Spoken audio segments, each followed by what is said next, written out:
Salut les jeunes loups, c'est Jean-Marie. Aujourd'hui, on va parler du G20 qui vient d'avoir lieu en Argentine. On va voir la position de chaque pays membre et ensuite on va voir si l'un d'entre eux prévoit de bannir les cryptos et l'impact que ça pourrait avoir sur le Bitcoin et le marché en général. On voit tout ça après le générique.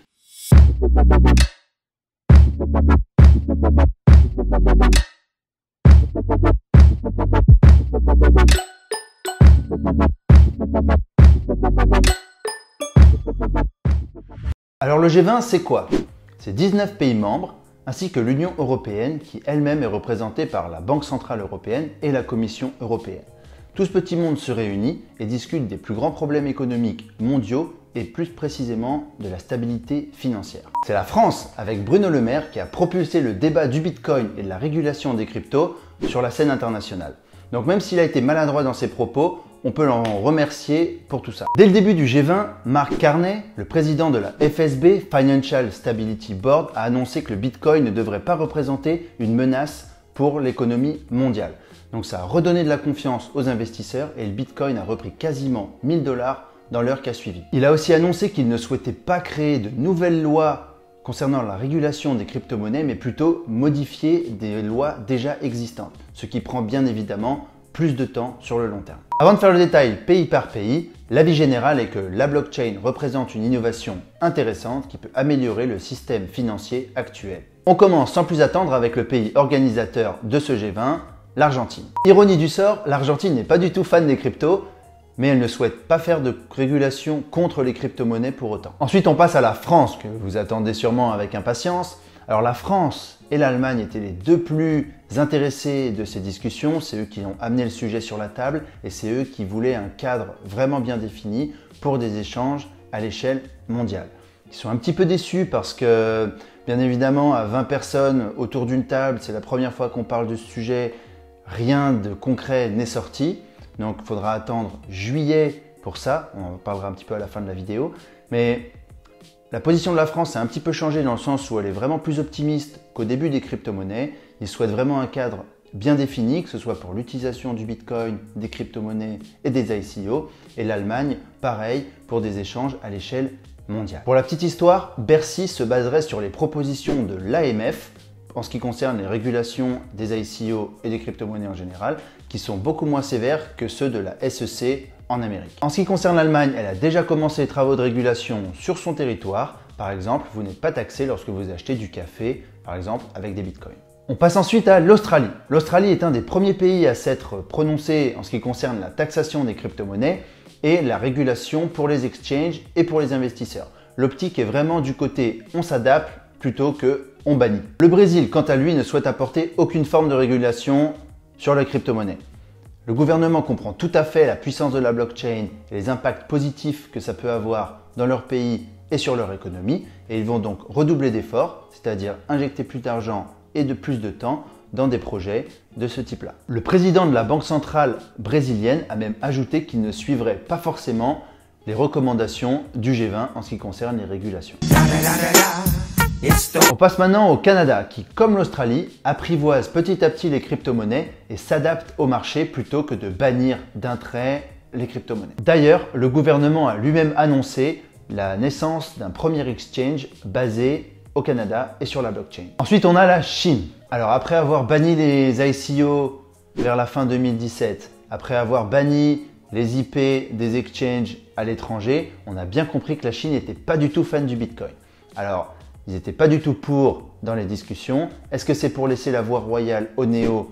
On ne le sait pas encore. Tout ce qu'on sait, c'est qu'ils sont farouchement contre les cryptos, enfin plutôt le Bitcoin, et ça reste une affaire à suivre. Dans la catégorie des pays contre les crypto-monnaies, on a l'Inde qui est farouchement contre, qui met une pression phénoménale sur les exchanges basés là-bas, et d'ailleurs ils jettent l'éponge un à un parce que c'est beaucoup trop dur de faire avec les nouvelles régulations et réglementations qu'ils mettent en place chaque jour. Même s'ils n'ont rien dit encore sur l'interdiction des crypto-monnaies, on comprend vraiment qu'ils ont une position très fermée et on ne sait pas encore leur position finale. On attend avec impatience ce qui va se passer en juillet pour avoir un état des lieux clair. Toujours au rayon des mécontents, on a l'Indonésie. Alors l'Indonésie n'est pas du tout pour le développement des crypto-monnaies et a même été jusqu'à interdire strictement les paiements effectués en Bitcoin en octobre 2017. On revient en Europe avec l'Italie qui a complètement changé son fusil d'épaule en ce qui concerne les crypto-monnaies. L'Italie est clairement passée du côté des supporters du Bitcoin avec leur décret de début mars, dont je vous mettrai le lien en description, et favorise vraiment le marché florissant de tous les business liés au Bitcoin et aux cryptos. On repart en Asie avec le Japon qui est très orienté nouvelles technologies et à fond sur le Bitcoin et les cryptos. Maintenant, ils sont complètement dépassés en termes de régulation et le G20 leur a bien fait comprendre. Pour ce faire, ils vont monter une cellule spécifique qui a pour but de pallier ce problème. On passe maintenant au Mexique. Alors ça va être très rapide, ils sont à 2 doigts, voire plutôt une signature, de mettre en place toute la régulation des crypto-monnaies dans leur pays. Ensuite, on a la Russie. Alors, très grande nation qui a fait couler beaucoup d'encre en ce qui concerne la réglementation des crypto-monnaies. Un coup, ils sont pour, un coup, ils sont contre, un coup, ils veulent développer leur propre crypto-monnaie, le crypto-rouble.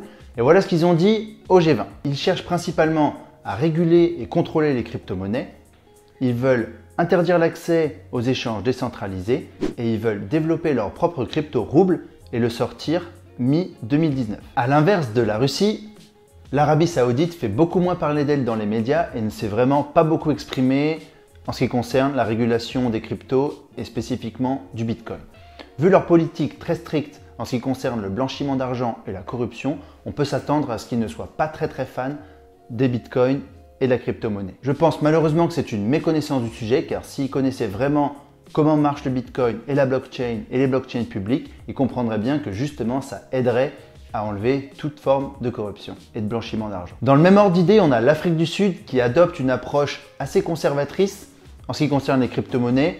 Ils ne veulent pas faire les choses hâtivement, ne rien bannir si ce n'est pas justifié.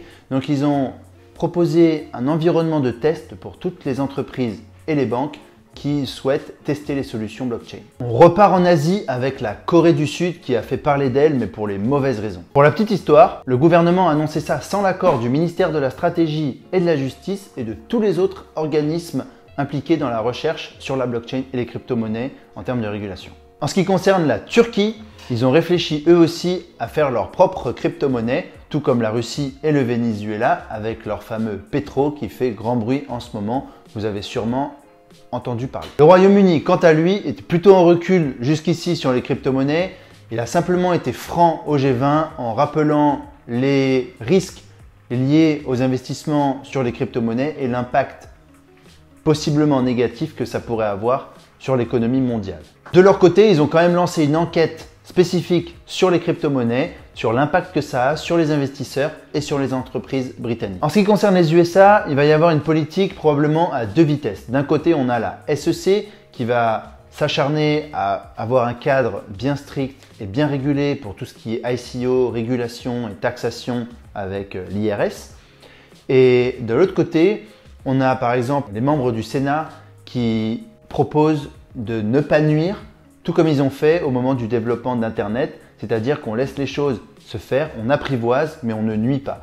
Donc, si ces deux entités arrivent à bien collaborer, je pense que ce sera vraiment bien pour les cryptos. Et c'est surtout pour l'instant, je le répète, une histoire d'argent, parce que sur le nombre de personnes qui possèdent des bitcoins en Amérique, il y en a vraiment une toute petite fraction qui ont déclaré leurs impôts et je pense que c'est surtout ça qui leur fait pas du tout plaisir. L'Union européenne, donc comme je disais en début de vidéo, représentée par la Commission européenne et la Banque centrale européenne, a avoué lors de ce G20 que la réglementation des cryptos n'était pas une des top priorités du moment, même si elle a quand même une approche assez conservatrice, un peu comme l'Angleterre, sur le fait que ça pourrait être une menace et qu'il y avait un danger quand même pour les investisseurs et pour certaines entreprises. Pour résumer, il était clair qu'il ne fallait pas s'attendre à avoir un cadre législatif bien délimité après 2 jours de débat à 20 personnes.